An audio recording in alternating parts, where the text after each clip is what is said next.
Welcome everyone back to the South End Zone. I am Chad. You see Tyler right there, and we are happy to bring you yet another episode. This time we will be previewing Week 6.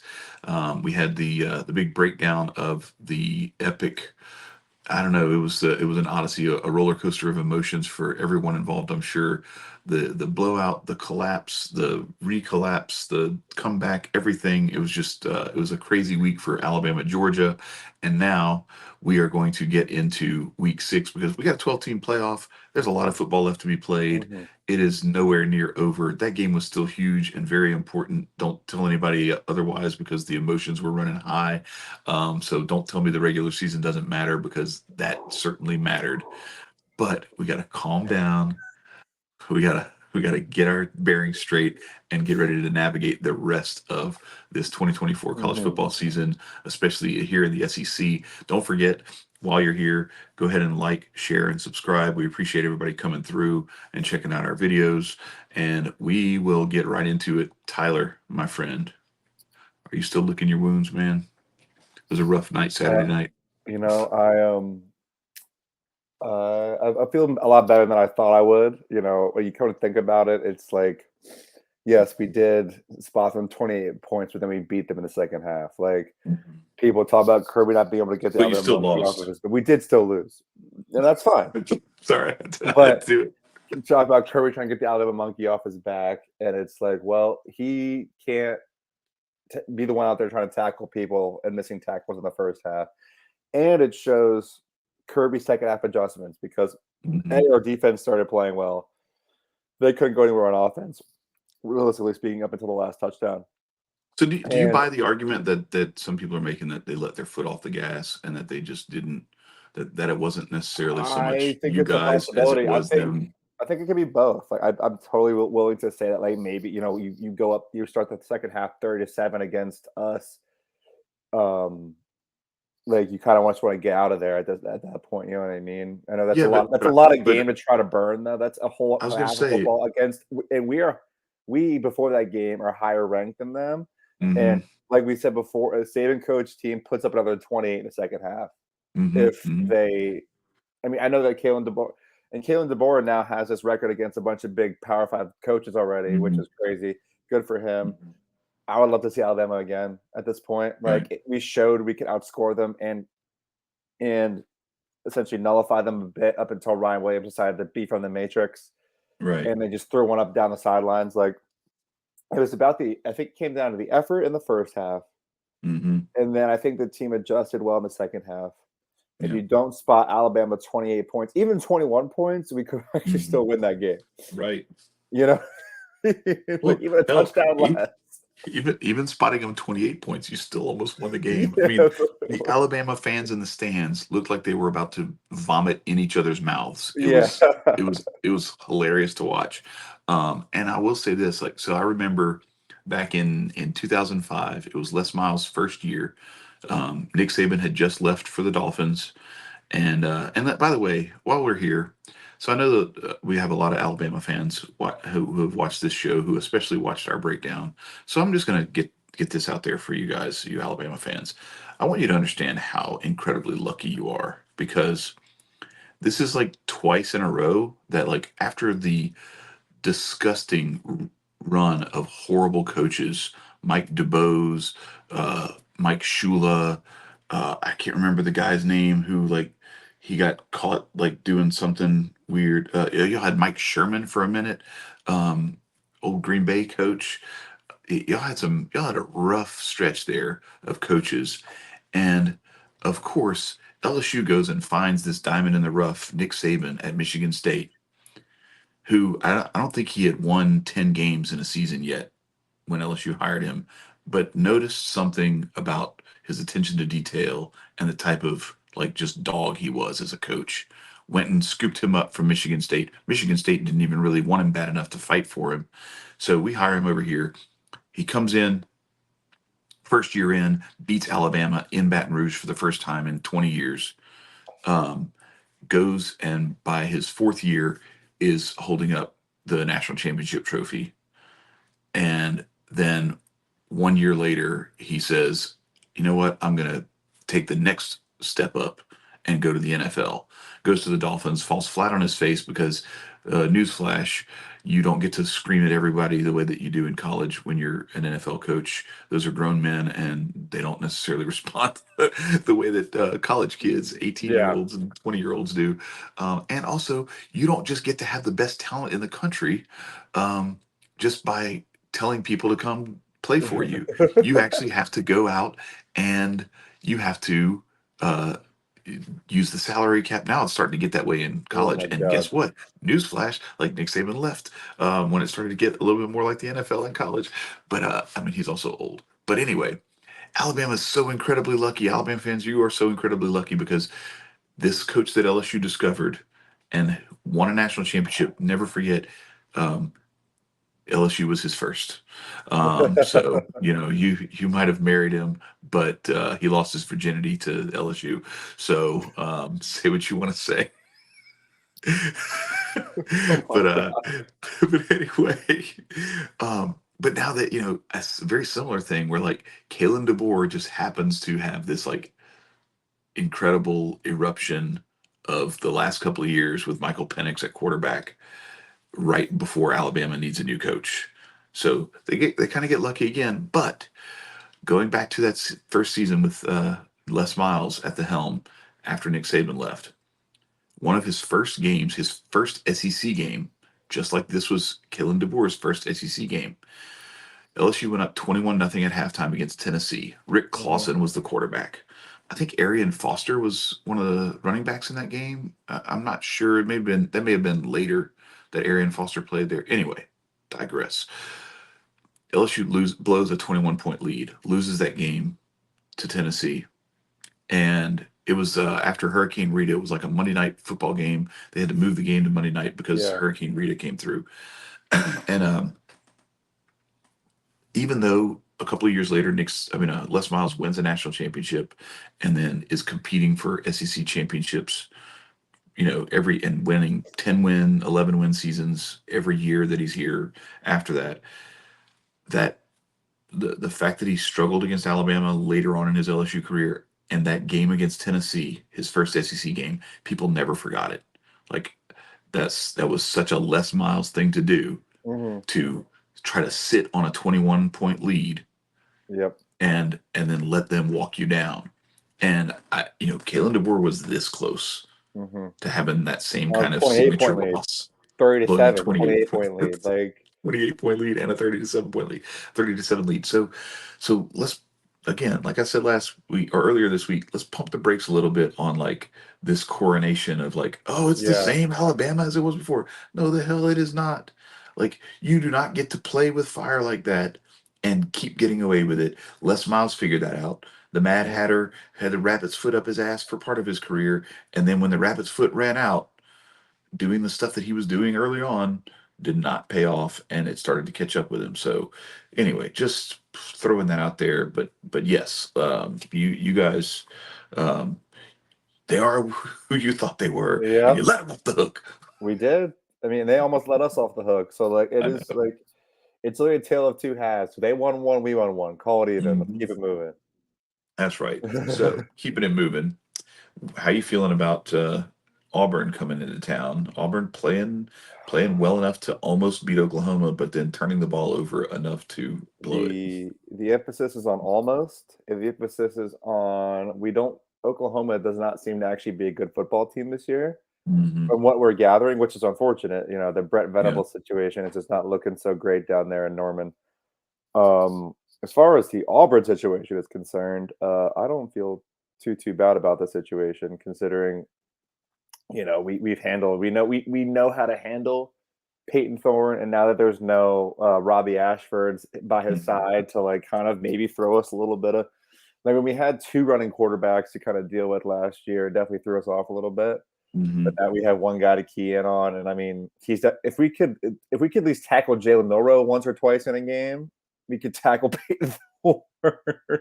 Yeah, for sure. And I think that I uh, they put the stat up, which I think is stupid. It's very incomparable but it's like, what happened the last time I mean, yeah, Alabama beat Georgia. We put up like 70 on Florida State. That was Hmm. Florida State's JV freshman team. But Hmm. I think that Auburn coming to Athens is like the worst thing that probably could have happened to them. I'm not trying Hmm. to talk out. I'm not trying to talk crazy, but I think we lick the wounds. Carson Beck needs to do some soul searching this week. I think he most likely has. Kirby was able to get the team together within a half of football, within a 15-minute halftime, was able to kind of bring us all to where we needed to be. I think with a Hmm. week of practice and preparation and really just hopefully getting to the bottom of why things happened the way they did, I think we handle business when Auburn comes to town. We hate Auburn. Auburn hates us. They always have. I mean, it's in the mid 2010s. It was a backdoor series. They had Cam Newton, we had Todd Hmm. Gurley. It was all. They had Nick Marshall, Yeah. whatever. Mm. But Yeah. I think when they come to town, I think we'll take care of business. I don't. Peyton Thorne is not him, and it's crazy because Auburn supposedly spends all this money and tries to get all these like transfer portal recruits and just high school recruits in general with money, and they Hmm. have Peyton Thorne as a starting quarterback. Yeah. Yeah. So I don't know what to say about that. Like I don't know. I think that we handle business. If we don't spot them 28 points, I think we'll be all right. Um, I don't know. I think you might be able to. That's a team you might be able to spot 28 and get away with it. well, I mean, Oklahoma did it and it worked out. So I guess Right, right, right. like 21 Yeah, points or whatever it Oklahoma was. looked like they were about to get dunked, and then Yeah, all Auburn had to really do is not turn the ball over, and right. I And they think they did win that exactly game. that. And not only that, but it was like a clean pick six. Right. It So was, it's like yeah. it was terrible. It's the worst thing Yeah. you could possibly do. So we don't have a game this week. We're gonna lick our wounds and kind of heal up and get ready for an Ole Miss game in a couple of weeks because Lane Kiffin is coming to town. He's coming to Baton Rouge, and we got some guys. Caden Durham, so he had a great game, but I didn't even realize it was one of those nights where like I had a bunch of stuff going on. Oh, you got some dogs barking. Um, I hear it, so it must be a time to take the points this week if the dogs are barking that heavy. Um, no, so Caden Durham apparently on his second touchdown he like stood up to celebrate and like one of the offensive linemen fell on his foot and it like dislocated two of his toes. So a guy who has been a pure revelation as a true freshman, just probably the best back in that LSU backfield right now. He is a vital part of what they need to do, from an explosiveness standpoint. So I hope that he's healed up and ready to go. They said that had it been a different style of game, more importance, and if we weren't up 35-3, he probably would have gone back in the game, um, if need be. So hopefully that's true, and that the dislocated toes that they popped back in place Ugh, were just kind of like cute. annoying and maybe a little soreness and tenderness, but Yeah. not something you can't play through. But you never like to hear about anything lower body for a running back No. because it's just your ability to cut, plant, drive, all those things, Mhm. just very very much affected by that. Um, of course, we've already talked about Harold Perkins being out for the year with knee injury, Jacoby and Guillory also out for the year, and there was and John Emery, obviously the running back, but he's the one who kind of his injury paved the way for Caden Durham to start getting the opportunities he's gotten. Um, what's been interesting though is watching uh, guys like Ahmad Bro step up, um, Dominic McKinley start to step up. He's a true freshman in that interior defensive line. And then on the outside, guys like Deshaun Womack and JVR Suggs start to, hopefully produce a little bit more. I think JVR Suggs played like 8 snaps and he got like 4 pressures. And like it's just those kinds of things where like if you can be that efficient pass rushing with your interior and your edge defensive linemen, you don't have to do as much of the blitzing out of necessity. And so it makes it to where when you're doing it, Blake Baker Mhm. now has the freedom to blitz for effect and Yeah. not just like we can't get pressure unless we bring 5 or 6. This is more like we can get pressure with 4, so we can disguise a lot more stuff. And when we bring 5, you're not going to know where it's coming from because we're Right. just going to like load up the line and then bring some, drop some, and you're going to be struggling. So looking forward to see that, and also looking forward to see hopefully Chris Hilton finally make his debut this season. He's been out for um, all the way through since like the end of fall camp with a, I think it's like an ankle or something. But anyway, they've been very close to the vest with what's actually going on with him. But while we're in our bye week, Ole Miss doesn't have any chance to lick their wounds. And so I'm glad the dogs were barking because I'm hoping when Ole Miss goes to Columbia, because normally I would root for, I don't like our next opponent to lose right before they play us because it's Yeah. just like a great bounce back opportunity for them to come out with a little bit more piss and vinegar. Hmm. I actually kind of like, if Ole Miss loses this game, I think you could potentially like benefit from what could be a tailspin at that point. It's if they lose to Kentucky and South Carolina back to back with the gauntlet of the schedule that they have left, Yeah. you might start to see some like infighting and some finger pointing and all kind of like dysfunction. It's a Lane Kiffin locker room. It is a You Lane Kiffin know, locker room. it is not. Lane Kiffin's a lot of things, but like a good dude and like a discipline oriented coach who keeps stuff together and creates a good culture is not one of them. Nope. Not even a little bit. So I'll tell you it's what.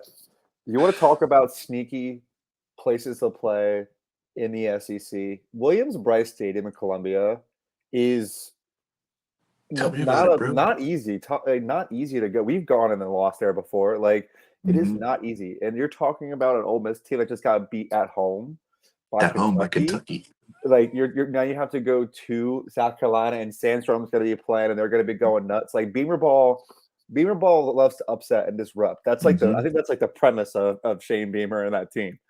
Yep. And And look, they had us. They yeah, had us. We were down 17-0. yep, And they had two pick sixes called back for penalties. One of them was like the horse collar yep, caused the interception. So like that one I'm like, you can't really say that like you got screwed. Like you actually the horse collar, you pulled his neck back while he's throwing the ball. And that's why he threw the pick. yeah, The second one though, they could have easily just let that play go because he throws the pick. It's a horrible pick. We're in the red zone. He throws a yep, pick like right at the goal line. yep. And then They just shove them. a defensive lineman just like bumps him as he's turning, and it's like they call it a blindside block or whatever. But it was like Yeah. it was very weak, and Garrett Nussmeier definitely flopped to draw the flag. Oh, for sure. So it is what it is. But hey, look, you didn't win. Suck it You up. did not win. Um, so, Listen, but they yeah, had us. They're right there, and this Ole Miss team is on the ropes. You got a chance, and they have it. And actually, I think South Carolina, they probably have that. If we get in that position again, we're not fumbling it this time. no. We're going Oh to my finish the God, job. no. And And we're Lenora doing that. Sellers is supposed to be back this week. He's Right, been and that's out. huge for them. Yeah, he's been out since that LSU game. So he's, from what I hear, he's healthy enough to where he should be back and ready to play. Yeah, I don't know, like that 9.5 points.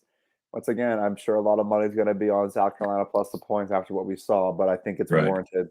Call it a trap, call it what you will. Hmm. But I think it'd be more of a trap if they gave us like Ole Miss minus 3.5 or something like that. Right. But Right. like Yeah. I 'Cause think then you. this is a fair spread. This is Abe Williams Bryce. I don't know. Mhm. I think It's that this bigger than our spread Ole, was. Ole Miss is on fraud watch. And this might be Yes. fraud confirmed if they lose back to back here in the SEC. Yep. They played two real teams, and they lose both of them. Listen, you lose Well, your running game. Jackson Dart, like yeah. I I Their understand that. offensive line Yeah, is he the as an problem. that he as an individual quarterback is good, but like he has no blocking. It seems like, Hmm. and like he also have no run game. So what's he gonna do? Drop back 50 times in a game? Right. Right. Quinshawn Junkins might not be the best SEC running back, but at least he was a very good SEC running back Hmm. that could have really, spread this offense out a little bit more than what they have going on right now because No, their and, running and game is South very Carolina, subpar. South Carolina has some dudes up front too. Right. That Kennard dude, the guy I think he's a freshman. The guy he's the one who horse collared Garrett Nussmeier on the Yeah. pick. So like he's there about to sack him. And then he's the one who actually had the block in the back on the other pick, but he was in the backfield on that one too.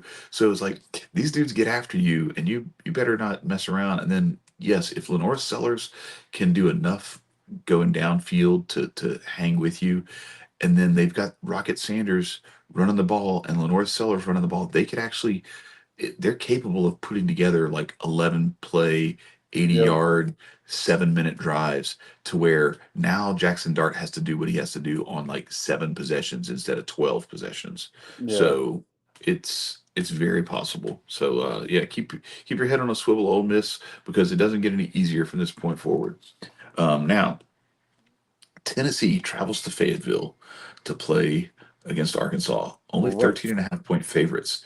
This is an interesting one. This is kind of like a little bit of a trap, I think, because I think, if I'm not mistaken, does Tennessee have Alabama next week? Let me look. I can tell you in a second. Well, yeah, pull that up. I don't remember when they play Alabama, but I want to say it's the 12th.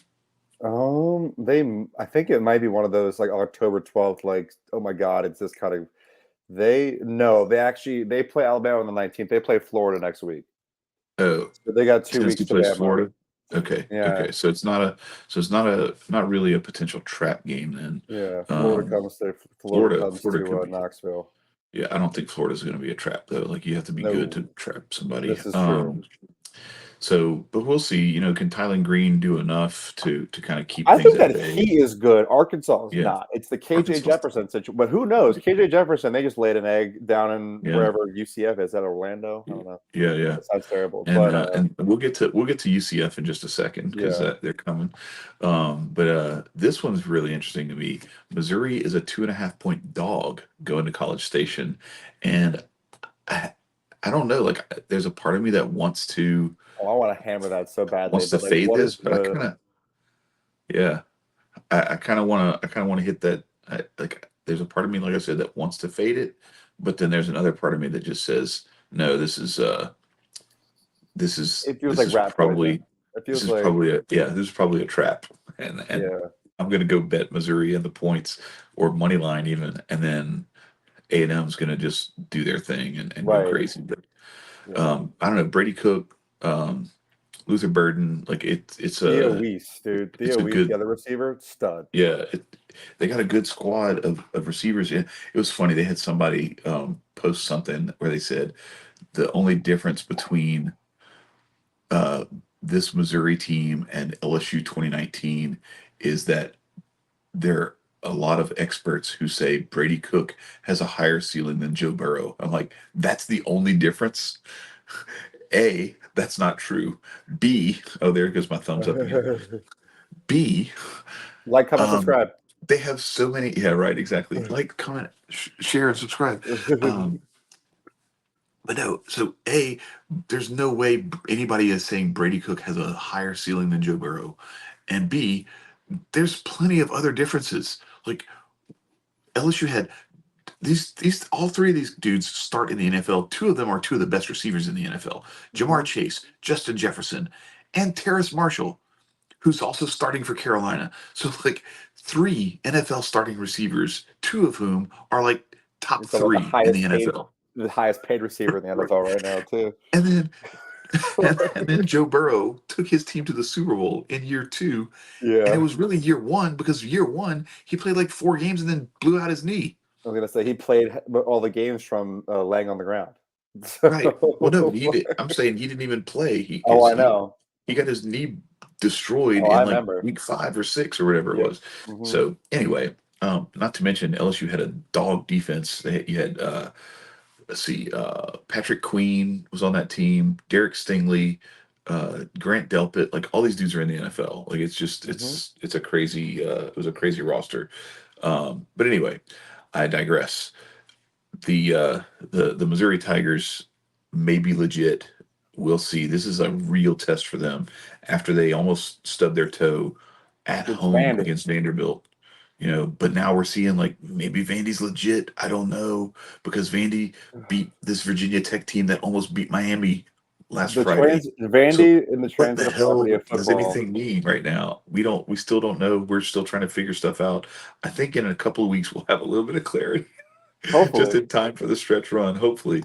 Um, so this one was kind of interesting to me because this spread is lower than your spread against what I think is a better Auburn team. So what does this mean? Does this mean that they're looking at the Alabama Georgia game and saying like maybe Alabama's not as good as we thought because they should have lost that game and Georgia really like outplayed them for, if you really think about it, like 2.5 quarters, and Alabama really just like showed up for a quarter and a half, but it was the most yeah, impactful quarter and a half. yeah. It was I the don't know. quarter that they played. Right, the first quarter and like the first drive of the second quarter, and then the last drive of the game. That's Yeah. it. That was all Alabama did the whole game. The rest of the time they were getting dunked by you guys. Hmm. Um, so, and I'm not saying like you throw that stuff out, No, you but when you're can't. trying to evaluate, like, okay, what are we? If I'm going to predict the future, what do I use to evaluate for that prediction? And so, does this mean that, or does this mean that they think Vanderbilt is that much better playing at home than Auburn is going to Athens?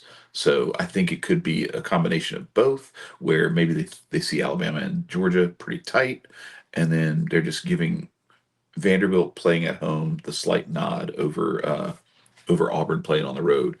Um, UCF, we talked about them just a minute ago, traveling to the swamp after getting smoked by Dion and the Colorado Buffaloes. Yeah. How bad is it to be a Florida Gator fan right now if you are about to play a team that just got smoked by a team that won 3 games last year and is probably only going to win 5 games this year? And that team that just got destroyed by that other team comes into your stadium, the swamp, this place that's one of the toughest places in the country to play, and they are a 2.5 point favorite. Ugh, it's gross. This game's gonna be gross. It is. Like it's disgusting. I don't want to see it. KJ Jefferson, are we ready to give up on him? I think so. I don't know. Like, yeah, you let Colorado come in and whoop you in your home stadium. But I don't Right. know. I mean, DJ Lagway. I mean, given he's better than Graham Mertz, but like, good lord, like just get Billy Napier out of it already. Like he Mm. never was him. Where did he coach at? Louisiana. I'm pretty sure that was where he Yeah, came yeah, from. Like yeah. you get rid of Dan USL. Mullen and bring in you get rid of Dan Mullen and bring Yeah, in a group of five coach to coach Florida. Like, no right. disrespect, like that's a It's a massive big, jump. it's a big job. It's a big job. It's one That's of a the hard job premier to take jobs in the over. country. Right. Considering who It's has you go held back. that position, like, Yeah. come on now. Steve Spurrier and Urban Meyer, just in my, you're talking like it's not. Yeah, well, I mean I mean Florida was good when I was younger, when I was growing up, but they weren't that good. But you start in the mid '90s, and it's like multiple national championships, over a 2 decade period. You know, um, won one with Danny Werfel and lost one, um, like I think back to back or maybe separated by a year. They lost to Nebraska, beat Florida State. Um, but then you fast forward to the Urban Meyer era, and yeah, you got Tim Tebow wins two. Well, actually, it was Chris Leak the first one, but Tebow was the backup. Yep. But yeah, they won in '06 and then won again in '08. Um, and then we're a they were a good team. Will Muschamp had, he was they were still dangerous. Special Agent But Muschamp. That's our but guy right there. it's not the same program that it was, and they really never they have not been the same Nah, since since Muschamp, honestly, Urban I Meyer. Well, wouldn't no, say. since Urban Meyer really. Like I Yeah. don't even think they've been the same since Urban Meyer because Muschamp was, like I said, he was dangerous, but he wasn't a legit contender to win the SEC. So No, he was our um, guy. We always called yeah, him Special Agent, Double Agent Muschamp because he's being a Georgia guy. Whenever we'd play them, yeah. they'd have a lead or something, and they'd blow it out for no good reason and let us win. So Right. that's our Well, guy I right don't there. think But yeah, I don't they think he had the same effect with us, even though he coached with Saban in yeah, that '03 national championship. That's whoops right here. yep. He was the defensive coordinator, and Jimbo Fisher was actually the offensive Ew. coordinator on that team. Yeah, it's been a while. Um, Um, but but yeah, yeah, so Florida. Hmm, moving on from the SEC, let's get to so this one's important to Rope. me and you. Me because I want to see how UCLA performs in Happy Valley, and I know an adjacent Penn State fan because you have to Hmm. be because you live up there. Yep. But this spread is awfully high. I know UCLA is not good, but like they just took Oregon like they hung with Oregon a little bit early on, and then Oregon just pulled away and won 34-13. But I don't know. This just seems like a lot to put up there as the spread. Like I could see, especially with Penn State, like really they were on the ropes with Illinois. If Illinois makes a couple of plays, and I really think there were some calls that they called an intentional grounding that put Illinois outside field goal range. They ended up missing the field goal right before the half, and Illinois was winning that game. Hmm. And all that happened was, and Brett Bielema was right to like complain about it. The quarterback goes to throw the ball as I mean, he's under duress. Don't get me wrong, but as he's going to throw the ball, there's like this like cross concept that they're running, and the receiver that's going to the outside like slips and falls, and the ball Yeah. sails over where Oh, to where he would have been, and yeah, they I called remember that. intentional grounding, and he's like, the guy fell down, Yeah, like I he's remember throwing that. the They ball threw as it. he's making his break. It's Yeah, not he like was he wide just threw open it too. away. It was gonna be wide the hell He open was going to too. be wide open. He just fell down. So there was that, and then there was another. There were another. It was like they were trying to give, and I had that was part of. So that big parlay that I hit, there was like $10, and I won 950. Mhm. Um, Illinois plus 17 and a half was part of that.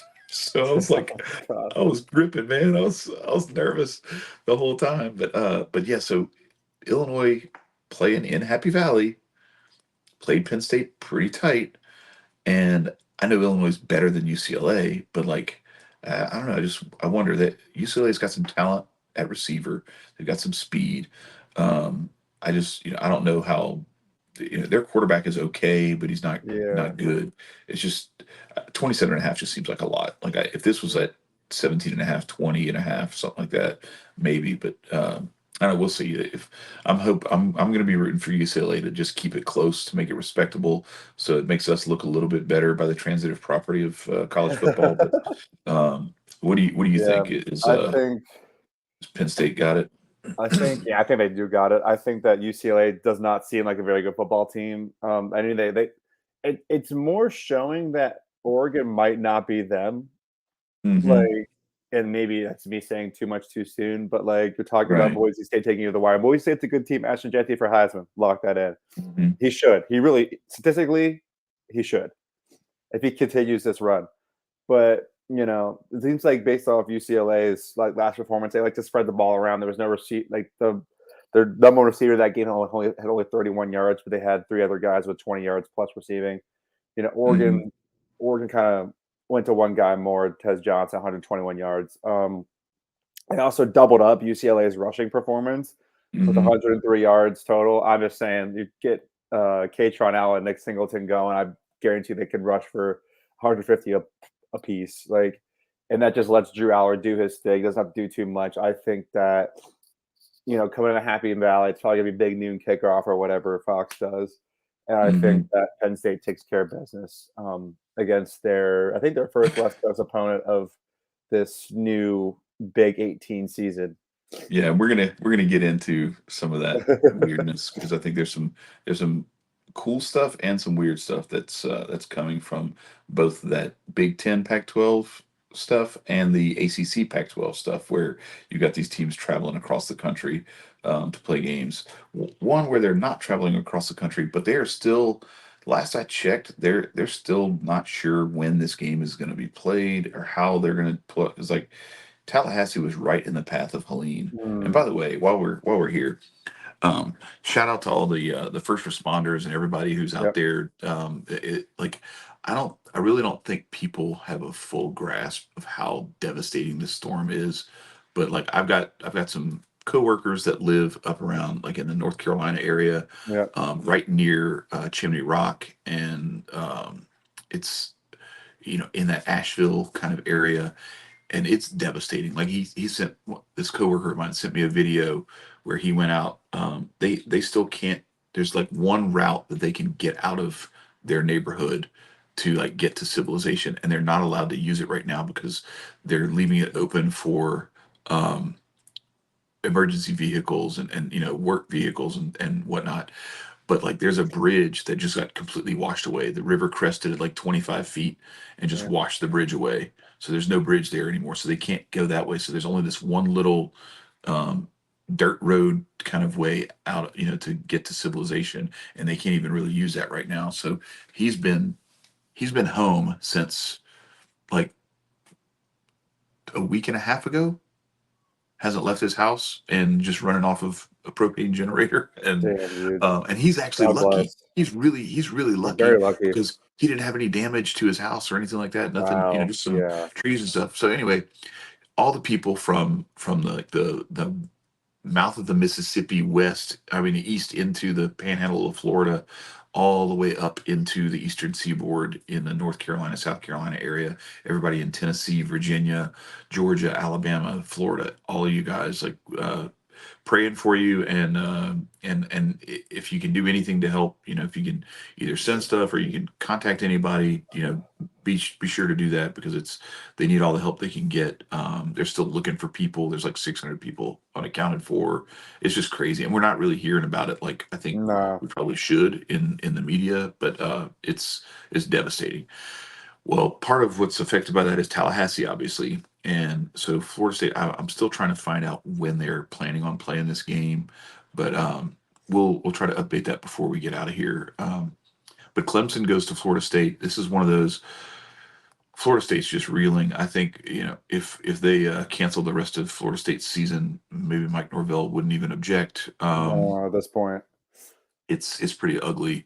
I can't believe um, that they lost to SMU this week. Like that's just like losing some of the games they lost earlier. It was like, okay, well, maybe Boston College is good. Maybe Georgia Tech just kind of caught them. Okay, maybe Memphis just kind of, okay, there they got Memphis, 42 to and then, 16 is and that's then, just yeah, they got destroyed by SMU. is Cade Um, Klubnik good? Are we is he I good? I think he might be.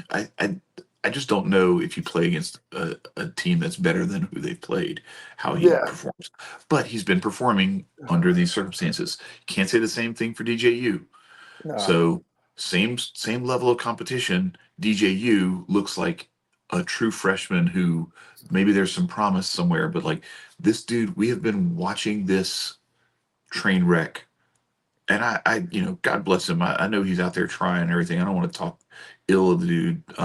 It's a young man who's doing his best and everything, but He's had man, opportunities, man, at 3 different DJU major universities. Uiagalelei is not getting it done, and now he faces his former team, and I think it's gonna be bad. I would actually probably take Clemson minus the 14 and a half Right, easy. I think on they beat the this. brakes off of them. It's not even unfortunately gonna be close. So I think you're gonna see DJU as a future, USFL whatever XFL, USFL right. Oh no, yeah, quarterback.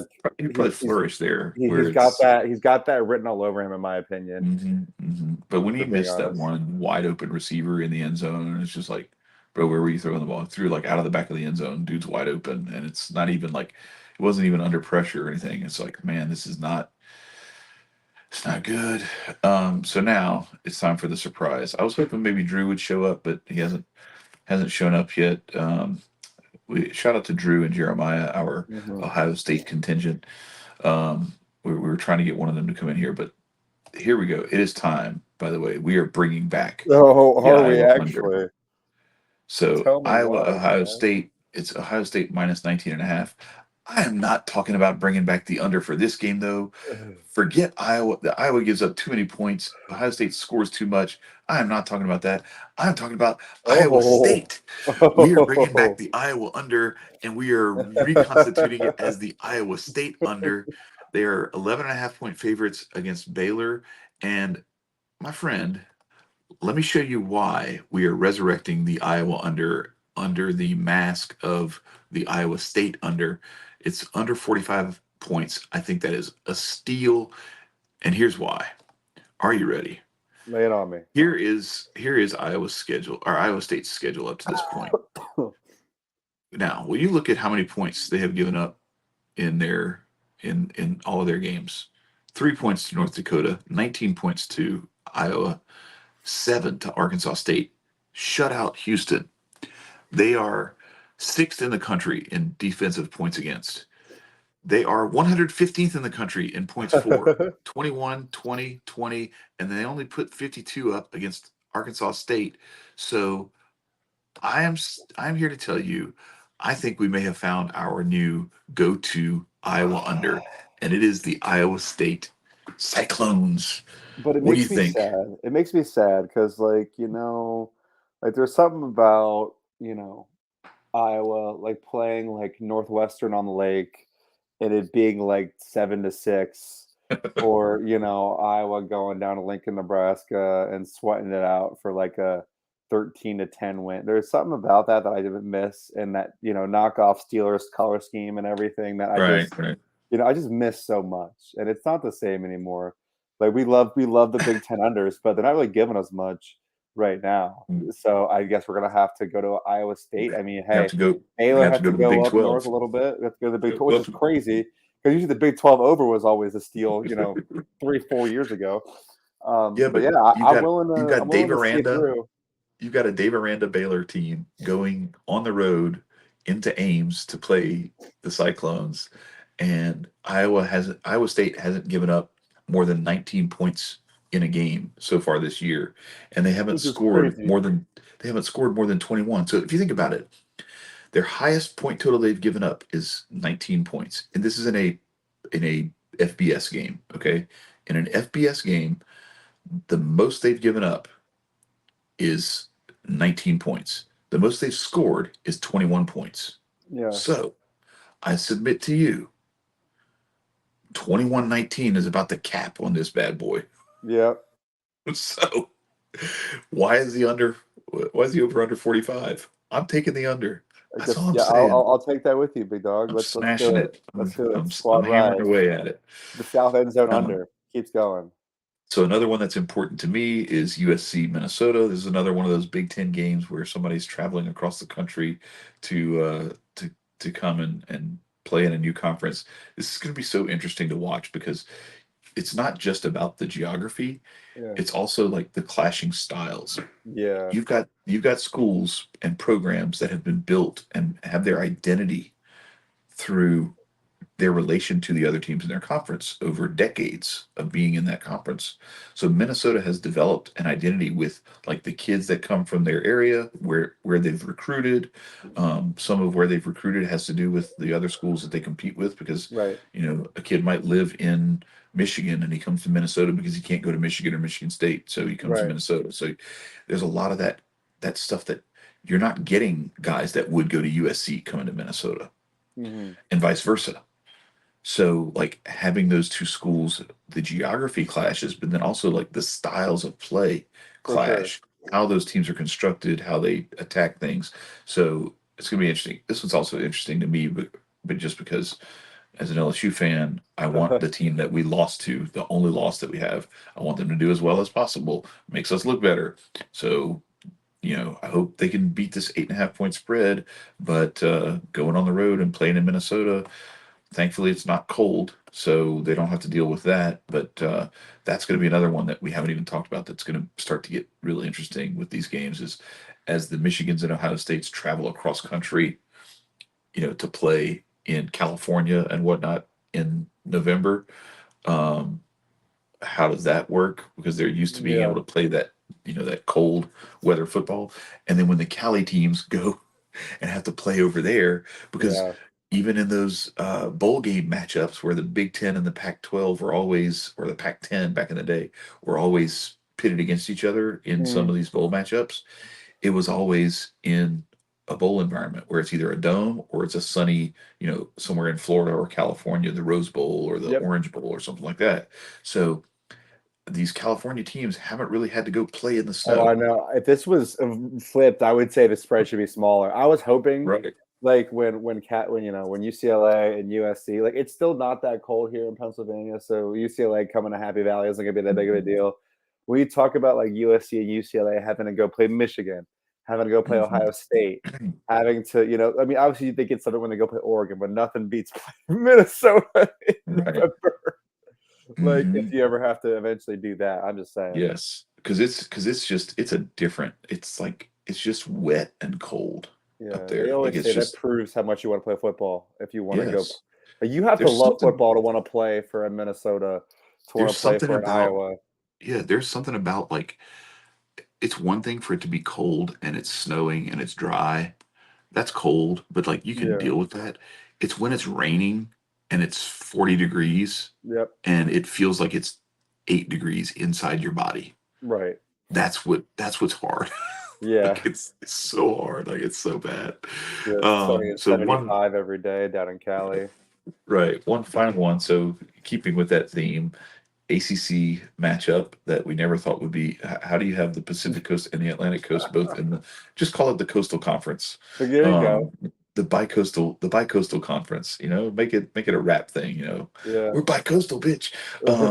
So Miami -10.5 at Cal. Cal is a little bit of a sneaky team. Now that we see what we see from Auburn, that they're Peyton Thorne's not good, but Auburn maybe has enough talent that maybe they're not as bad as we thought they were. Um, Cal, really Cal did had a better game against them than and that was at Auburn than Oklahoma did. So, very similar comp. I think Cal acquitted themselves better than Oklahoma did, and Miami has to go over there after Miami almost choked it away. Like they kind of got bailed out in multiple ways against Virginia Tech because A, Virginia Tech let them get back into the game, and B, I think that was a touchdown. Like if you called that a touchdown on the field, Right, how did you overturn that? right. That Either doesn't way, make the any call sense. should have stood. There was no sufficient evidence, and I heard this said very, very frankly, and I agree. Like, that why do we put so much emphasis on the call on the field? Like, if we it's very Yeah, clear that the refs don't even know, and that's fine because you're talking about the way that play developed, like, it's insane. Like, and it's just like, why don't you just, like, defer to replay entirely yeah, what? as Yeah, opposed yeah, to yeah. make the wrong call or whatever call, Right. and then use replay to Just make a overturn. call. Make a Right, call because you have to. in my Yeah, opinion, I no. was like, you gotta lea whatever call you made initially has to be the call that stuck. Like, that stuck. Right. You So cannot so overturn that. so there could be three signals that you could give in that situation that would You be could acceptable. Right. And right now we only have two. The two signals that are acceptable in that situation currently are this one or this one, right? Yeah. So, or it could have been, interception if they believe that guy that stole the ball and ran down the field He with was it. out of bounds. Yeah. Right. But the thing is, what they could have very simply done is like do this and then go like me, timeout on me. Like I have no Yeah. idea. I'm gonna go because they do that. If you see like during a game, they'll actually like confer with each other. Like when a guy's going Yeah. down the sideline Yeah. and they check the pylon, they're like, okay, I got him in. Do you have him in? That kind of thing. Yeah. And if this guy didn't see him step out and this guy saw him clear the pylon, then they look at they're like, you got him in? Okay, I got him in. All right, good touchdown. Or you got him in? No, you got him out at the three. Okay, he's out at the three. um, you could do that sort of thing. You could be like, come together and be like, I didn't see, like, I don't know if he caught it or not. I'm being honest. I don't know if he caught it or not either. All right, let's just go to the replay. Yeah, that's what they should be able to Like do.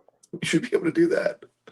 So Like, anyway, if we're already it's gonna replay it anyway, if we're right. already gonna have replay decide the game essentially, we Hmm. should just, like, if we are unsure, don't just throw some BS call up there and then try to figure it out. Just let Right. because then you cover yourselves as referees to not even be in that position to get, you know what I mean? You're just, like, Yeah. throwing the call into question entirely then at that Hmm. point. Well, no, it's where I think baseball's headed too with the strike zone is Yeah. it's probably gonna start off where they have the thing like they do in the minors, where you don't like a call, you just turn around and tap your helmet and They go to review, and then like in a second, they're like, "Was it a ball or a strike?" It was a strike. Okay, shut up, kid. You either Yeah. go back to the dugout, or whatever. It's a Like the 1-2 count VAR anymore. stuff in soccer, like they can take Yeah, goals off the board just right. like that. You know Tennis, what I mean? tennis. They've been doing it for decades. Oh, in and out. Yeah, for sure. Yeah. So like, why are we leaving this stuff that's really, really razor thin lines Yeah, between winning and losing and milliseconds count? Why are we leaving that to human eyes right. and and subjective opinion too? For sure. Because that's the part of it that's so like we can clearly do this stuff in a way that is easier to discern. So anyway, I digress. Miami is in an interesting spot because I think they beat them, they so could I either. think they win. I think they beat I think so. Cal. I think so too. I think Cam Ward is him, and I think they take it to Cal. I think this is the worst thing that could have happened to Cal is that Miami either lost to Virginia Tech or almost lost to Virginia Tech because I feel like what what they got, what Mario Cristobal got in that whole situation is he got the benefit of losing a game and getting to just dig in your kids' asses about what they did wrong and wear them out in practice this week and Mhm. really get back to the attention to detail. He got all of that and he didn't have to suffer the loss. No, I The agree. best of both Listen, worlds. I mean, he Let's, like I think that he should have. I don't know. Like I think that was. yeah. I don't know what that was, but like if you call a touchdown, leave it a touchdown. Like Yes, I think, but yeah, absolutely. they get by the skin of their teeth to Virginia Tech team that lost to Vanderbilt. So I don't know what to think. I think that Right. Cam Ward himself is very good. So it's just a matter Hmm. of him that a Miami team navigating their season. But I think they take care. I think this 10.5 is where it should be. I think they beat like Cal also could realistically be undefeated if they just play a little bit better against Florida State. Hmm. Like, Hmm. but yeah, I think Miami takes care of business, no problem here. Even going out west. Yeah. So so anyway, so that's kind of it. I don't I'm trying to think. Well, so you got Friday night Oregon hosts Michigan State and UNLV hosts Syracuse. So like just real quick, I want to talk about UNLV this is apparently this like a very good team. Like yeah, they're undefeated. I mean, I know that yeah. they have that kid sitting out nowadays, That's which is what I such a wanted to weird talk about. precedent. That's what I wanted to talk about is like just real quick before we get out of here, like how crazy is it that we have a kid who like it's this weird I don't even really know where to land on this because it's just a very um, apropos indictment of like our whole culture as a Right, whole. So on the one hand, you have this kid apparently was promised something that isn't being delivered. Now, was somebody just lying to him and talking out of their ass and like, yeah, we're going to give you $100,000, and then they're like, well, you didn't sign anything, we didn't sign right. anything, so whatever, bro. We're gonna have Um, contracts soon enough. We're gonna have but contracts. right, but then, so yes, exactly. So then you have the okay. So now nobody's word is good anymore. So you can actually tell somebody, well, I didn't sign it and you didn't sign it, so therefore, it's like well, I didn't say what I said. Like, no, you're still a liar, and you're Yeah. still a piece of shit for like lying to this kid, right? Yep. Um, and so like it gets into this very legalistic sort of framework, right? But then the next part of it is, but you still committed to this coach and this team. Right. And now you're going to back out of that because After giving them you, their best start in a long time. right, because you made a mistake and didn't do your due diligence and didn't follow through. And like at some point, you just got to wear it, like I fucked up. I should have gotten my ducks in a row a little bit better. I didn't. Well, time to go. Let's go, boys. I'm going to earn my 100K another Yeah. way. The You ego know, is crazy who there. wants And to? it And yeah. you could have people lining up. You might have people locally in Vegas that are like, you know what? I'll take care of the. What's the problem? I'll take care of it. This kid's getting us. We might actually have a chance of making the playoff. Right. Like they He could might have have win the made Mountain he might have West. made $500,000. Right. Like start a GoFundMe. I don't know, like like you gotta learn how to. But anyway, but Yeah. even that would be like a further indictment of the The whole ego on this situation that kid, we you have. brother, you're going to play at UNLV. Like, Right. and I know that they are undefeated right now, but dude, get your ego in check. And if they For and to real. be fair, I understand the idea of being promised the Hmm. premise of being promised something and then not being delivered. Right. But you could also work that out while still Hmm. while still playing. Like, or get their name on paper, then sue them. Like, that's Yeah. the other thing. Yeah. Like, if it's I don't know. I think this all this leads to is we're gonna have contracts in college football Oh yeah. soon enough. Well, and they're already Like, talking about. They yep, were talking about it on game day last Saturday. we're gonna have Um, salary negotiations. It's yeah. gonna be the Well, NFL did before you we know see? it. No, did you see they had the SEC and the Big Ten are like getting together to basically like it's practically collusion at this point where they are talking about like what they can do together as two conferences to gatekeep the playoff, Oh, to basically make it to where it's like, yeah, y'all got to come through us. And so then it's going to become like this super conferences oh, sort good of lord, alignment thing or whatever. I predicted this years you ago when did. they first went to the 14 playoff. I was like, this is where this is headed. This is going to be this is going to be one of those super conferences, and there's going to be like this two-tiered system where it's going to kind of look like some of the professional soccer I leagues was gonna say, where you like, you have have, like, yeah, yeah, Premier the you have like the Premier League. champions, the Premier League, and then you have like and you have to Mhm. like earn your way in Yep, to, relegate and then or you demote. lose Yep, your way out. You get demoted or promoted. yeah. It's going to be that sort of thing where there's going to be like this rotational aspect to college football, and some of those FBS schools that just got in are going to be like, you know, on the outside looking in, and it's going to be funny because you're going to have some of these schools like your Floridas and your Nebraskas who used to be good, who are like not even like in contention for the thing, and then Yeah. they have to like earn their way in. So yeah, you could very easily have it to where maybe they leave two bids for that sort of stuff for those teams, and then the other 10 bids all go to like two conferences, and those two conferences have like 60 teams combined in them. Oh, Oh, you look at did that. it. I did it. I triggered the balloons. So I was just floating that trial balloon out there. Yeah. So yeah. Hey, what does everybody think? Fireworks. Let's go. Um, We figured it out. I don't know why it does that, but it does. So we're gonna go with it.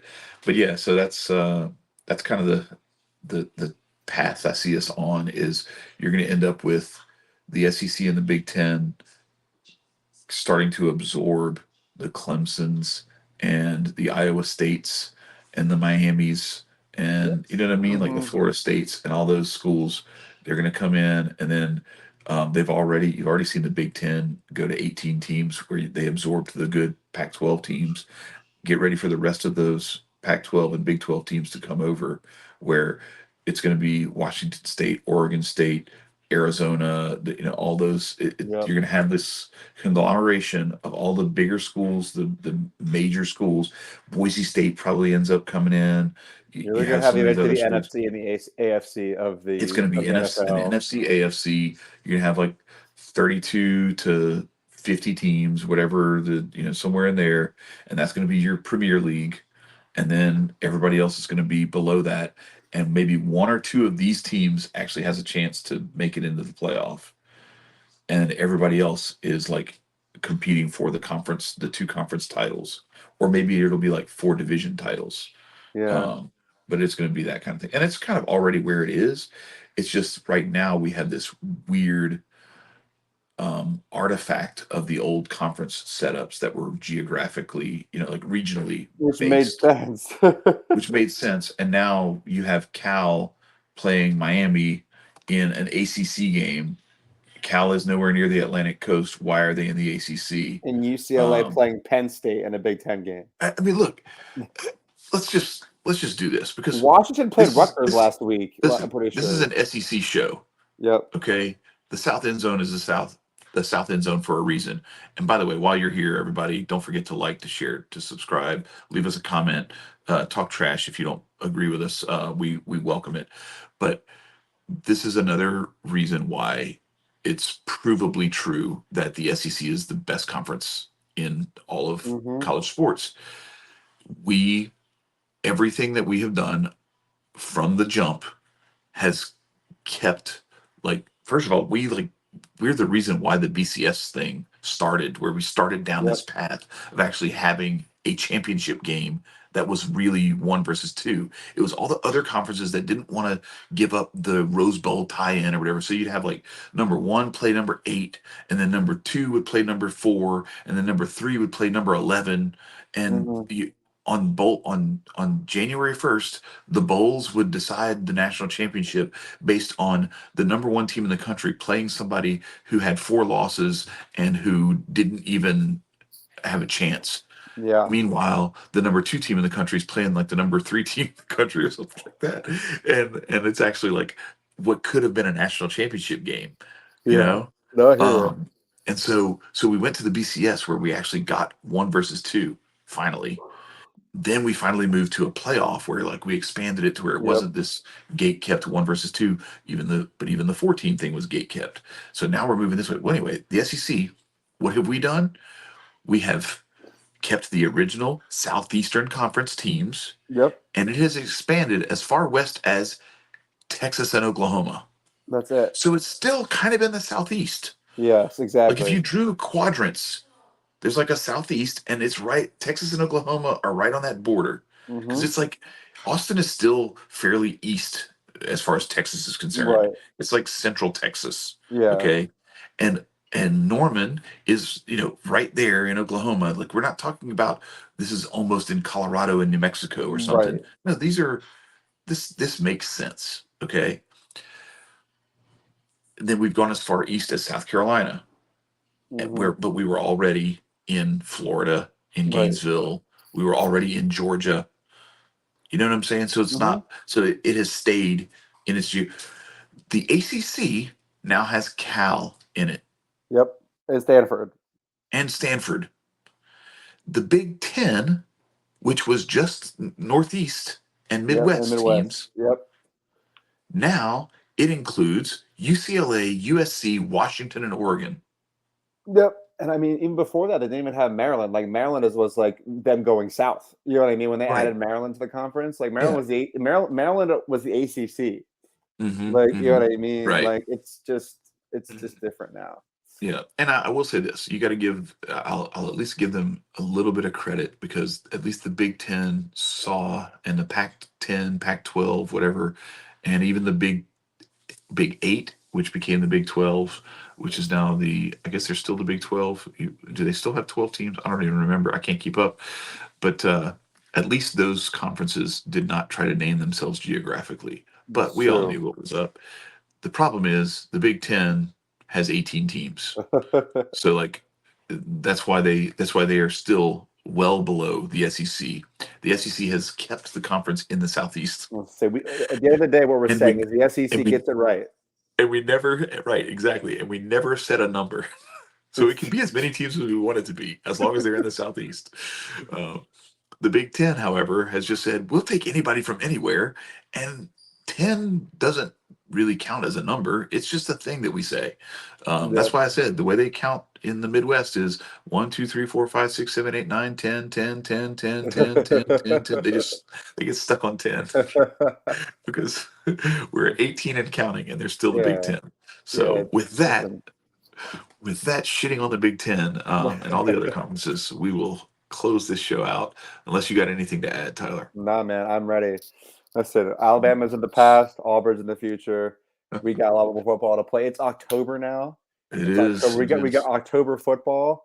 I'm ready. I think that we're Yeah, heading in the right direction. The 12 team playoff is what college football needed at this point in time. absolutely. You know, Absolutely. and I think we're ready. Auburn's coming to town. Let's take care of Yeah. business and we'll keep it moving. Yeah, I was a big 16 team playoff guy, but I I'm think it could kind of still be there, I think but yeah, but 12 is 12 is a good number. I'm okay with a 12 because then you get the benefit of the bye if you're one of Yep. the top 4. So Hmm. I can't hate it. It's a good it's a good setup. So anyway, I think it's going to be really fun. Not a great slate of games this week, but it starts to get really, really cool in the next few Hmm. weeks. Like we've Oh got my some God. really, really good slates. Yeah, we So do. I'm excited about October football as well. Yes, sir. And with that, don't forget to like, to share, to subscribe.